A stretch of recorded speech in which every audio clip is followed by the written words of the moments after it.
Oh! What are you doing? So, it's your boy. About to learn you some about this 1920s gangster named Capone. Alfonso Capone. Al Capone. So, we gotta think. What do we know about him already? Well, he was this big 1920s gangster back in the Prohibition era, where all alcohol was banned. Some radicalist idea, right? And that's pretty much it. There isn't much we know about him currently, but that's why I'm here. I'm about to learn you the brief meme that is Alfonso Capone's life. Meme Capone was born on January 17th of 1899. And he was an Italian boy, a bippity boppity. His family moved from Italy to the Americas, and he was born in Brooklyn, New York. Brooklyn of all places. Who gets born in Brooklyn?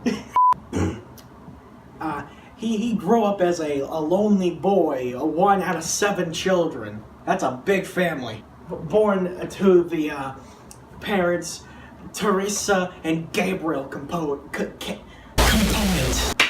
And then he started attending school because he was just like any other wee American-born boy until 6th grade, when he realized that just the United States was not as all it's cracked up to be. He was like, f this, I'm out.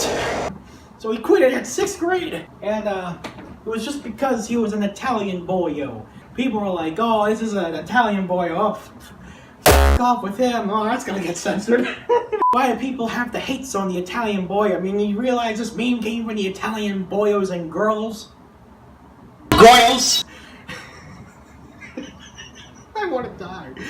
But then he was just like, oh, I can't make it big. I'm gonna turn into a damn criminal.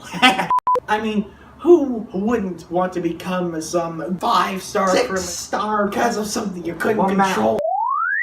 And you know, he started out, right? And then he came across this one guy named Johnny Torero. I can't speak Italian. And our buddy Al got to work at a friend's bar. You know, what he would do is he would be assigned to beat people up because he had a good tendency for violence. He was like, I'm gonna shock you. Yeah, that's right, Mr. Raven. I used one of the vocabulary words I used.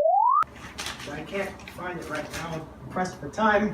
So he did it because, you know, Torero had people that couldn't get out of debt, so he beat people up just to get the dude. I don't fucking know.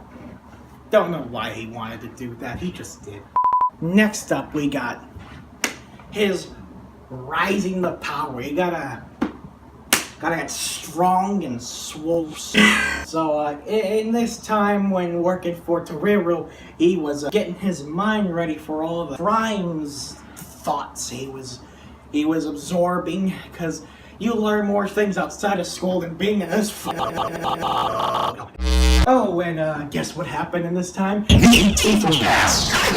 Yeah, America was like, yeah, you all beer drinkers. And then, you know, after this happened, Meme Capone fled to Chicago because he killed someone.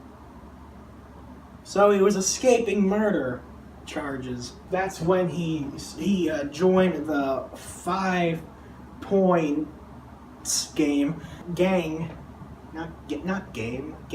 And he became one of the most feared gang boys of all time. Yeah, that's absolute beautiful. Then he started rising up the ranks. Yeah, that's right. He got to the tip top of his gang group. And he was already a leader's right-hand man, essentially. And then this is where we know Alfonso Mean Pony the best, is when he was a beer seller. The bootlegger guy we all know. Yeah. At this point, he was like, you know what? I'm gonna start bootlegging. And people are gonna be happy, because it's banging right now because people were about not having their Saturday night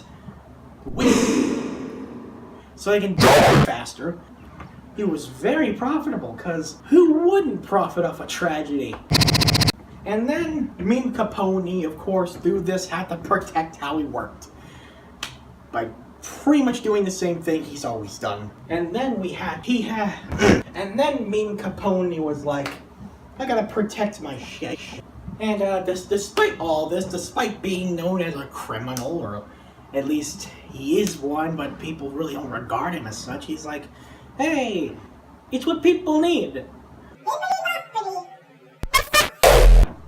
Although Mean Capone, despite being a high-level criminal, he still acted like a gentle businessman because he had to make a facade. Now we go back to around the time where President Hoover was elected in good old late 1920s. And people started figuring out that Alfonso Capone was just a big bad boy. He needed a slap on the wrist, a slap on the face. And the big old Hoovman was like, gotta put this guy, this Italian boyo, selling illegal beer in jail. That didn't happen though.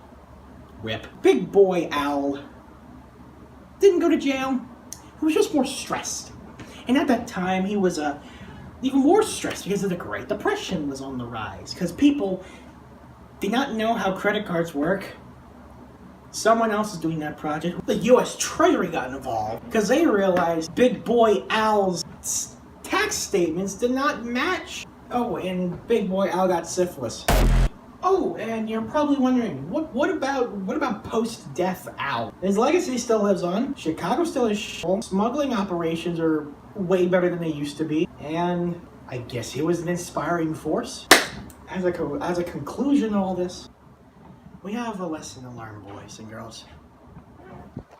And I'm gonna take you on that journey, on that meme. Don't be a smuggling maniac. The end.